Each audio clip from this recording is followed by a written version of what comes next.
2 Kings 16. In the 17th year of Pekah son of Remaliah, Ahaz son of Jotham king of Judah began to reign.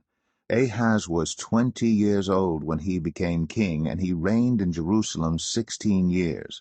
Unlike David, his father, he did not do what was right in the eyes of the Lord his God. He followed the ways of the kings of Israel, and even sacrificed his son in the fire, engaging in the detestable practices of the nations the Lord had driven out before the Israelites.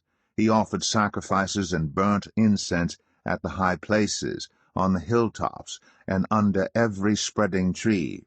Then Rezin king of Aram, and Pekah son of Remaliah king of Israel, marched up to fight against Jerusalem, and besieged Ahaz, but they could not overpower him.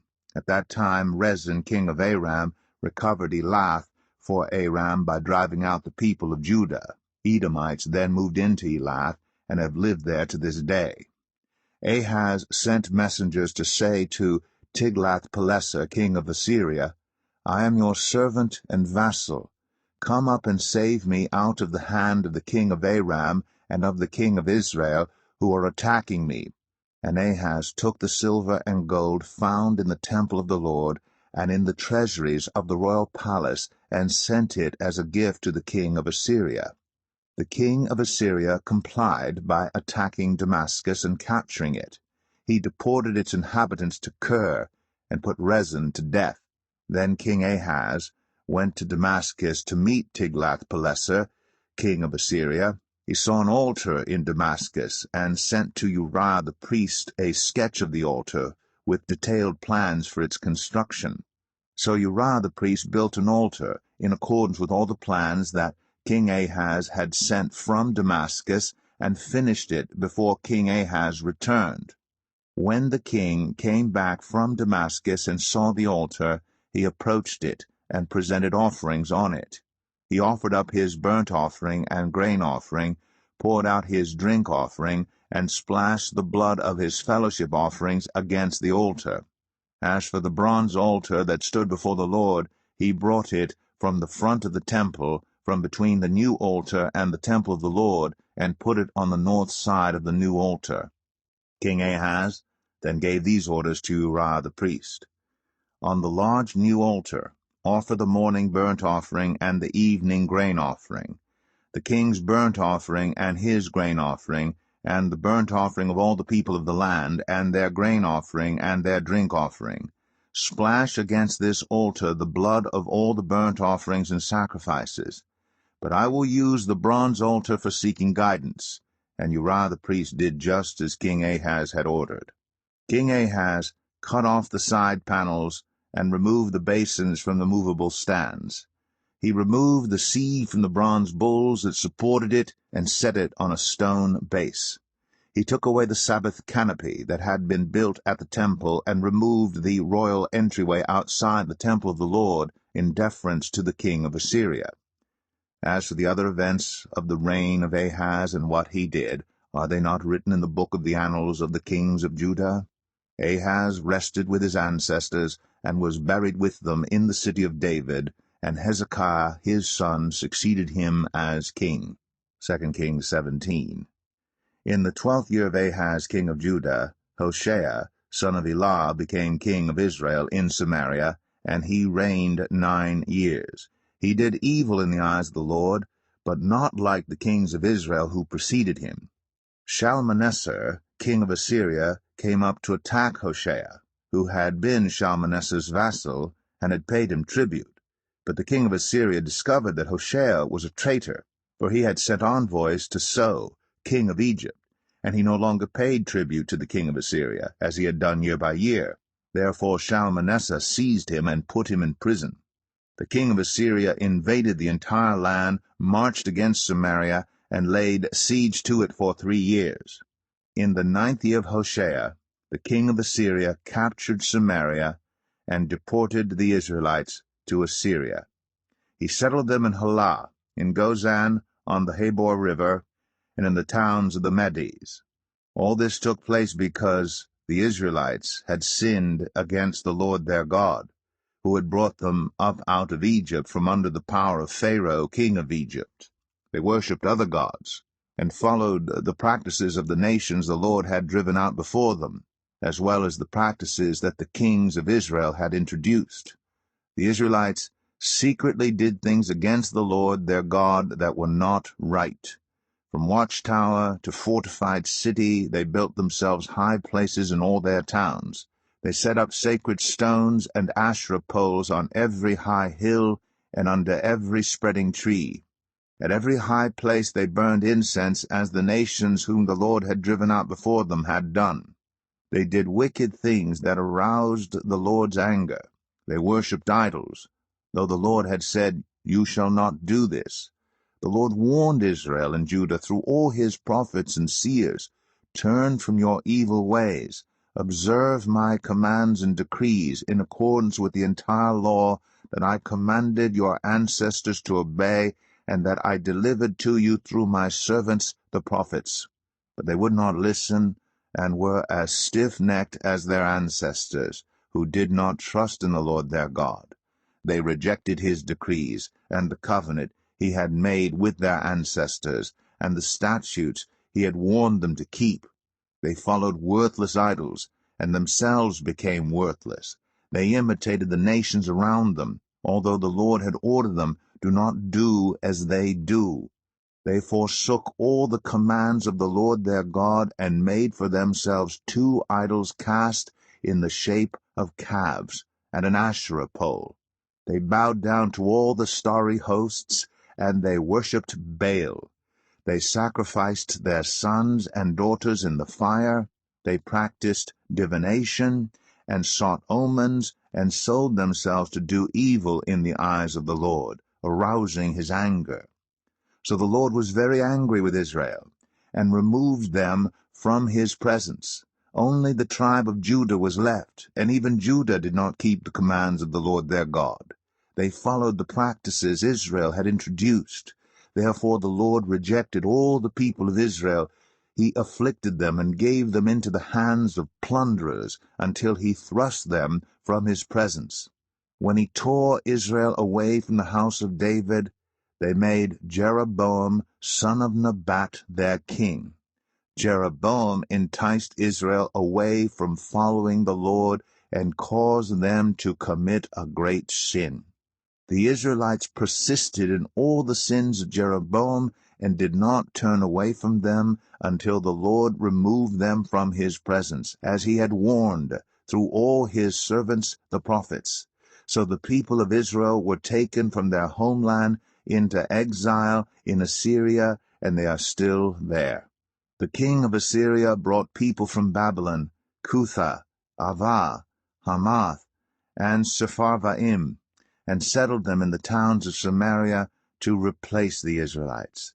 They took over Samaria and lived in its towns.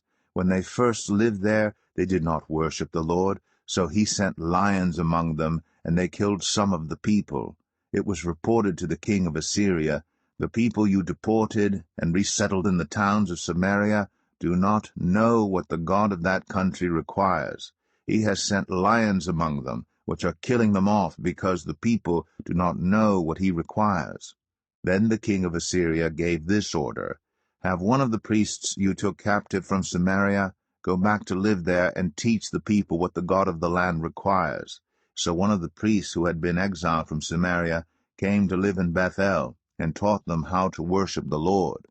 Nevertheless, each national group made its own gods in the several towns where they settled, and set them up in the shrines the people of Samaria had made at the high places. The people from Babylon made Succoth-Benoth. Those from Cutha made Nergal, and those from Hamath made Ashima. The Avites made Nibhaz and Tartak, and the Sepharvites burned their children in the fire as sacrifices to Adramelech and Anamelech, the gods of Sepharvaim. They worshipped the Lord, but they also appointed all sorts of their own people to officiate for them as priests in the shrines at the high places. They worshipped the Lord, but they also served their own gods in accordance with the customs of the nations from which they had been brought. To this day they persist in their former practices. They neither worship the Lord nor adhere to the decrees and regulations, the laws and commands that the Lord gave the descendants of Jacob, whom he named Israel. When the Lord made a covenant with the Israelites, he commanded them, "Do not worship any other gods or bow down to them, serve them or sacrifice to them. But the Lord, who brought you up out of Egypt with mighty power and outstretched arm, is the one you must worship. To him you shall bow down, and to him offer sacrifices. You must always be careful to keep the decrees and regulations, the laws and commands he wrote for you. Do not worship other gods. Do not forget the covenant I have made with you. And do not worship other gods. Rather, worship the Lord your God. It is he who will deliver you from the hand of all your enemies." They would not listen, however, but persisted in their former practices. Even while these people were worshiping the Lord, they were serving their idols. To this day, their children and grandchildren continue to do as their ancestors did. 2 Chronicles 28. Ahaz was 20 years old when he became king, and he reigned in Jerusalem 16 years. Unlike David his father, he did not do what was right in the eyes of the Lord. He followed the ways of the kings of Israel, and also made idols for worshipping the Baals. He burned sacrifices in the valley of Ben-Hinnom, and sacrificed his children in the fire, engaging in the detestable practices of the nations the Lord had driven out before the Israelites. He offered sacrifices and burned incense at the high places, on the hilltops, and under every spreading tree. Therefore the Lord his God delivered him into the hands of the king of Aram. The Arameans defeated him, and took many of his people as prisoners, and brought them to Damascus. He was also given into the hands of the king of Israel, who inflicted heavy casualties on him. In one day Pekah, son of Remaliah, killed 120,000 soldiers in Judah, because Judah had forsaken the Lord, the God of their ancestors. Zichri, an Ephraimite warrior, killed Maaseiah, the king's son, Azrikam, the officer in charge of the palace, and Elkanah, second to the king. The men of Israel took captive from their fellow Israelites who were from Judah 200,000 wives, sons, and daughters. They also took a great deal of plunder, which they carried back to Samaria. But a prophet of the Lord named Oded was there, and he went out to meet the army when it returned to Samaria. He said to them, "Because the Lord, the God of your ancestors, was angry with Judah, he gave them into your hand. But you have slaughtered them in a rage that reaches to heaven. And now you intend to make the men and women of Judah and Jerusalem your slaves. But aren't you also guilty of sins against the Lord your God? Now listen to me. Send back your fellow Israelites you have taken as prisoners, for the Lord's fierce anger rests on you." Then some of the leaders in Ephraim, Azariah son of Jehohanan, Berechiah son of Meshillemoth, Jehizkiah son of Shallum, and Amasa son of Hadlai, confronted those who were arriving from the war. "You must not bring those prisoners here," they said, "or we will be guilty before the Lord. Do you intend to add to our sin and guilt? For our guilt is already great, and his fierce anger rests on Israel."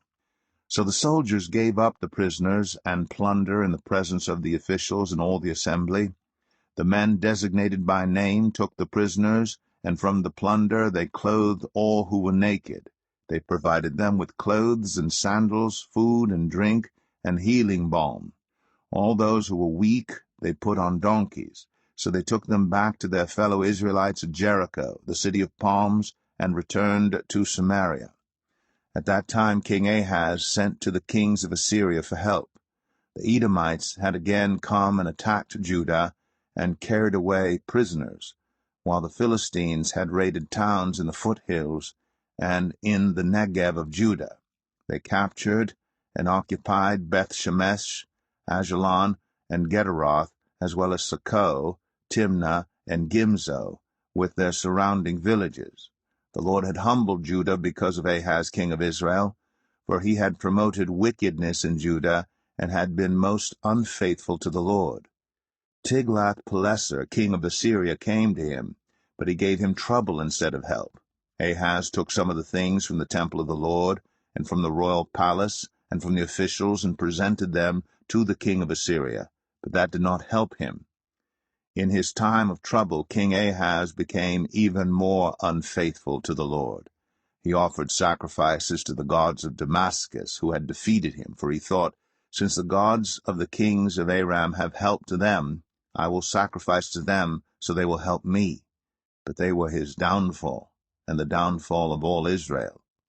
Ahaz gathered together the furnishings from the temple of God, and cut them in pieces. He shut the doors of the Lord's temple, and set up altars at every street corner in Jerusalem. In every town in Judah he built high places to burn sacrifices to other gods, and aroused the anger of the Lord, the God of his ancestors. The other events of his reign, and all his ways from beginning to end, are written in the book of the kings of Judah and Israel. Ahaz rested with his ancestors, and was buried in the city of Jerusalem. But he was not placed in the tombs of the kings of Israel. And Hezekiah his son succeeded him as king.